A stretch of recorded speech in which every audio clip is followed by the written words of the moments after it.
नमस्कार, स्वागत है आप सभी का आपके अपने परिवार संस्कृत प्रभाव पे मित्रों। हाल ही में टीजीटी, पीजीटी इत्यादि की परीक्षाएं संपादित हुई हैं शिक्षा सेवा चयन आयोग के द्वारा और तमाम ऐसे प्रतियोगी शिक्षक हैं जिनके मन में यह ऊहापोह की स्थिति बनी हुई है कि मेरा सिलेक्शन होगा कि नहीं। आज इस वीडियो के माध्यम से हम बात करेंगे उन सभी विषयों पर कि किन कारणों से मेरिट कम जाने की प्रबल संभावनाएं हो सकती हैं। क्या ऐसा कार्य हो जिसके कारण जो है लगभग ज़्यादा से ज़्यादा सभी विषयों के सभी प्रतियोगी शिक्षकों का ज़्यादा से ज़्यादा सिलेक्शन हो सके। तो इस पूरे वीडियो को देखिएगा और जो भी साथी इस चैनल पर नए हैं चैनल को सब्सक्राइब करके बेल आइकन प्रेस कर देंगे ताकि नोटिफिकेशन के माध्यम से आप तक सभी महत्वपूर्ण जानकारियाँ प्राप्त होती रहें। तो आइए बात करते हैं टीजीटी पीजीटी 2022 के सभी विषयों की कट ऑफ क्यों आखिर में नीचे यानी कम संभावना है जाने की। आयोग को वेटिंग लिस्ट के साथ रिजल्ट देना चाहिए। जी हाँ, आप सभी को मैं बताना चाह रहा हूँ कि तमाम ऐसी परीक्षाएं हैं जो हो चुकी हैं, जिनका रिजल्ट आ चुका है और फाइनल रिजल्ट आने वाला है। ऐसा कह सकते हैं कि फाइनल रिजल्ट आने वाला है।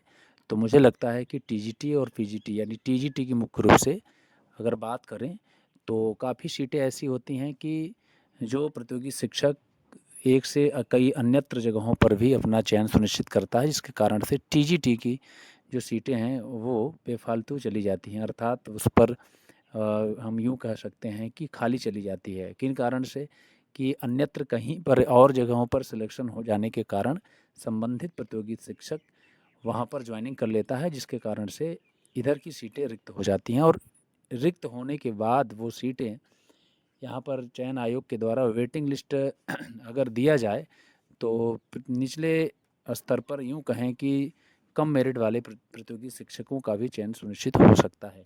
तो आइए देखते हैं किन कारणों से सभी विषयों में मेरिट कम जा सकती है।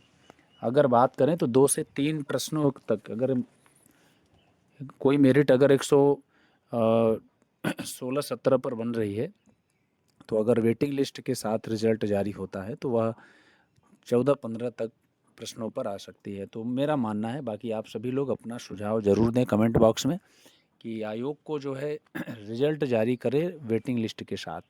साथ ही साथ जो पहली जैसे टीजीटी और असिस्टेंट प्रोफेसर इत्यादि की परीक्षाएं हो गई हैं, इनका साक्षात्कार चल रहा है। तो साक्षात्कार के बाद टीजीटी के फाइनल रिजल्ट के पहले इनका रिजल्ट आ जाने से और भी सीटें टीजीटी की बच सकती हैं। तो डीएसएसपी का अभी हाल ही में रिजल्ट आ गया है, क्योंकि उत्तर प्रदेश में भी अन्य राज्यों के भी प्रतियोगी शिक्षक फार्म आवेदन करते हैं, जिसके कारण से कंपटीशन बढ़ता है। तो यदि डीएसएसबी जो अभी हाल ही में कुछ विषयों का रिजल्ट आया है, जहाँ तक मुझे पता है कि संस्कृत विषय का फाइनल रिजल्ट आया हुआ है, तो डीएसएसबी में जो भी प्रतियोगी शिक्षक ज्वाइन करेंगे वो एडेड विद्यालय अर्थात जो टीजीटी की जो सीटें हैं वो रिक्त हो जाएंगे डीएसएसबी भर्ती में अगर वह सम्मिलित हो रहे हैं तो जिसके कारण से अगर वेटिंग लिस्ट जारी होती है तो निश्चित रूप से नीचे वाले प्रतियोगी शिक्षकों को मौका मिल सकता है। एलटी ग्रेड जीडीसी जीआईसी प्रवक्ता जीडीसी गवर्नमेंट डिग्री कॉलेज की भी परीक्षा हो चुकी है। एलटी ग्रेड की परीक्षा मुख्य परीक्षाएं भी हो चुकी हैं। फाइनल रिजल्ट आने की प्रबल संभावना है। एलटी ग्रेड के रिजल्ट से भी बहुत ज़्यादा फ़र्क पड़ सकता है टीजीटी के रिज़ल्ट पर। यदि एलटी ग्रेड का रिज़ल्ट आता है पहले तो निश्चित रूप से टीजीटी में बहुत सारे प्रतियोगी शिक्षकों का चयन हो सकता है, क्योंकि जिनका एलटी ग्रेड शिक्षक भर्ती में चयन होगा चाहे जिस विषय का हो वे ज़रूर एलटी ग्रेड की ही भर्ती को प्रथम वरीयता देंगे। एलटी ग्रेड 2018 के अवशेष पैनल श्रेष्ठता सूची भी जारी करने की बात कही जा रही है। कुछ अभी विषयों में वेटिंग लिस्ट है। तो एलटी ग्रेड 2018 में 28 यहाँ लिख दिया गया, माफ़ी चाहता हूँ, 18 होगा। 2018 की अवशेष श्रेष्ठता सूची भी जारी होनी थी।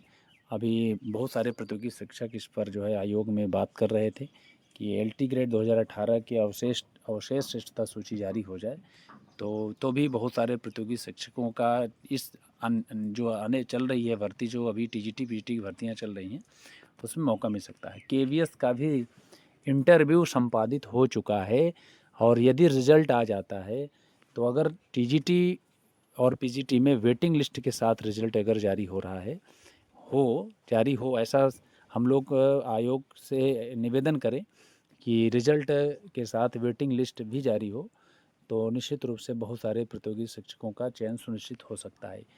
यूपी पीजीटी भर्ती जो अभी 2022 की परीक्षा हो चुकी है, इंटरव्यू चल रहा है, इनका रिजल्ट पहले आ जाए, ताकि जो दोनों जगहों पर फार्म अप्लाई कर रहे हैं प्रतियोगी शिक्षक, अच्छे नंबरों के साथ चयनित होने वाले हैं, तो कहीं एक जगह उनका चयन सुनिश्चित होगा तो एक सीटें खाली होंगी, तो निश्चित रूप से अन्य प्रतियोगी बेरोजगार साथियों को मौका मिल सकता है। अन्य राज्यों के भी बहुत सारे भर्तियाँ चल रही हैं, जिस वजह से अगर यहाँ पर वेटिंग लिस्ट जारी हो तो हो सके तो निश्चित रूप से सीटें बचेंगी और उस पर अन्य नीचे कम मेरिट वाले प्रतियोगी शिक्षकों को मौका मिल सकता है। जूनियर एडेड भर्ती हाल ही में संपन्न हुई है और टीजीटी में भी बहुत सारे प्रतियोगी ऐसे शिक्षक थे जो टीजीटी और जूनियर एडेड भर्ती इत्यादि में भी सम्मिलित हुए थे।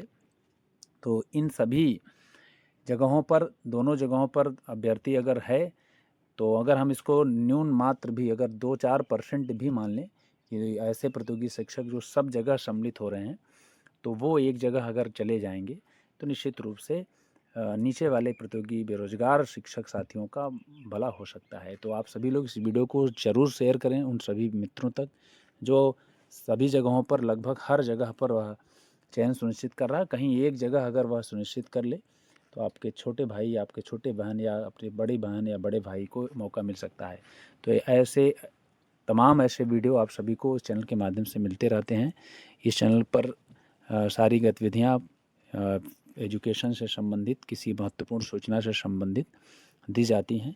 जो भी साथी इस चैनल पर नए हैं, चैनल को सब्सक्राइब करके बेल आइकन प्रेस कर देंगे ताकि नोटिफिकेशन के माध्यम से आप तक सभी महत्वपूर्ण जानकारियाँ प्राप्त हो सकें। विशेष रूप से संस्कृत विषय की मेरिट के विषय में बता दें, और अगर आयोग यानी शिक्षा सेवा चयन आयोग वेटिंग लिस्ट के साथ आपका रिजल्ट जारी करे तो संस्कृत विषय में भी बहुत कम मेरिट जा सकती है। बहुत कम का यह मतलब नहीं है कि किसी 100 तक मेरिट जाएगी, सब 100 प्रश्नों तक। अभी जो 18, 19, 20, 21, 22, 23 वाले प्रतियोगी शिक्षक हैं, संभावना है कि ये सभी सुरक्षित हैं। इसके नीचे भी अगर कम ये सारी गतिविधियां होती हैं तो निश्चित रूप से और भी नीचे मेरिट जाने की प्रबल संभावना है। यह संभावित हम आपको यस मेरिट बता रहे हैं। बाकी अब कि कैसे प्रतियोगी शिक्षकों ने कैसा पेपर दिया है, आयोग जब रिजल्ट जारी करेगा तो सब कुछ आपके सामने हो जाएगा। तो इस वीडियो को लाइक करें, शेयर करें और चैनल को सब्सक्राइब करें। तो अन्य सभी विषयों में इसी प्रकार की ही जानकारी जैसा आपको बताया जा रहा है, इस हिसाब से कम मेरिट जाने की प्रबल संभावना है। यदि चयन आयोग या यूँ कहें शिक्षा सेवा चयन आयोग वेटिंग लिस्ट के साथ रिजल्ट जारी करे तो निश्चित रूप से सभी प्रतियोगियों का, ज़्यादा से ज़्यादा लोगों का चयन सुनिश्चित हो सकता है। तो आज ऐसे ही बिहार शिक्षक भर्ती में भी बहुत सारे लोग चयनित हैं जो अभी हाल ही में यहाँ पर परीक्षा दिए हैं। मान लीजिए कोई बिहार में प्रवक्ता पद पर चयनित है और इधर टीजीटी कहीं दूर मिल रहा है, तो निश्चित रूप से वह पहली वरीयता प्रवक्ता और बिहार की नौकरी को ही देगा, यदि उसको कहीं से किसी भी प्रकार की समस्या वहाँ न हो रही हो तो। बाकी किसी को समस्या होगी तो अपने हिसाब से वह काम करेगा, अपने हिसाब से अपनी नौकरी को करेगा, वह स्वतंत्र है। फिर भी इस प्रकार से अगर ऐसी ऐसी स्थिति बने तो निश्चित रूप से ज़्यादा बेरोजगार प्रतियोगी शिक्षकों का चयन सुनिश्चित हो सकता है। तो आज के लिए इतना ही, धन्यवाद।